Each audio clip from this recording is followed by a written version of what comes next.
C'est Pierre-Alexandre pour Technoïd. D'aujourd'hui, on va faire le test d'un dock en USB type C. Donc comme vous pouvez voir, donc ici on peut voir qu'on a une sortie ici donc en USB type C. Ça montre des petites choses simples, tout en anglais. Donc il coûte 16 € sur Amazon. Vous avez le lien dans la description. Donc comment ça se présente? Eh bien bon, normalement c'est plastifié, mais dans la boîte nous avons un câble USB type B un peu bizarre et surtout qui ne fonctionne pas, mais j'y reviendrai juste après. Et le câble et donc le dock ici qui se présente comme ceci. Alors nous avons un câble tout d'abord, je tiens à dire qu'il ne fonctionne tout simplement pas. Donc c'est-à-dire que ici vous pouvez voir en fait il y avait une bonne idée au départ, c'est-à-dire transformer un USB type B en un type B réversible, donc c'est-à-dire qu'il marche des deux côtés.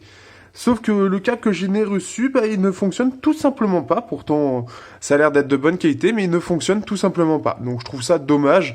Et au final, on se retrouve avec un câble inutile. Donc il faudra utiliser un câble USB type B classique. Autre chose que je trouve étrange, justement, c'est que l'entrée ici est un USB type B pour le faire sortir en USB type C.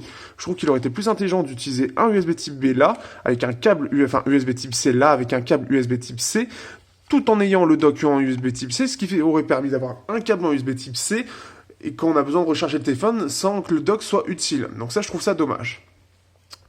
On peut voir que donc en plus de ça, ça va permettre, donc on peut le voir en fait, mais ça va permettre aussi de transférer les données, etc. Donc ça c'est quand même assez cool, hein, puisque c'est du type C. Encore faut-il avoir le câble qui fonctionne, et un câble qui soit justement pas un câble juste de charge, mais bien un câble de transfert aussi.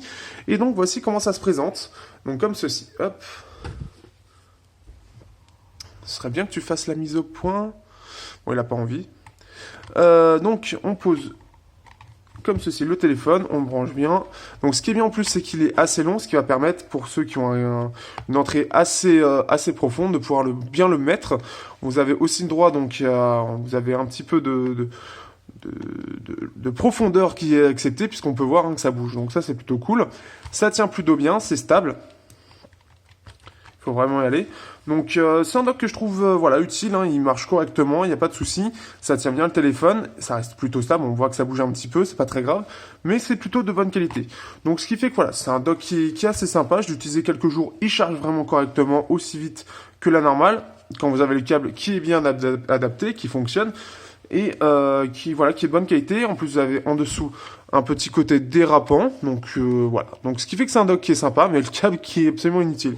Pour 16 €, c'est plutôt cool, et voilà. Après, le seul souci, bien évidemment, c'est qu'il faut encore qu'il y ait, que vous ayez une sortie USB type C sur votre téléphone, et surtout qu'elle soit bien placée. Parce que pour certains téléphones, c'est pas forcément le mieux placé, mais au moins, voilà, vous avez ce dock-là, et il fonctionne tout à fait bien. Donc, si vous êtes à la recherche d'un dock en USB type C, en voici un. Sur ce, je vous dis à bientôt pour un prochain test sur Technoïd.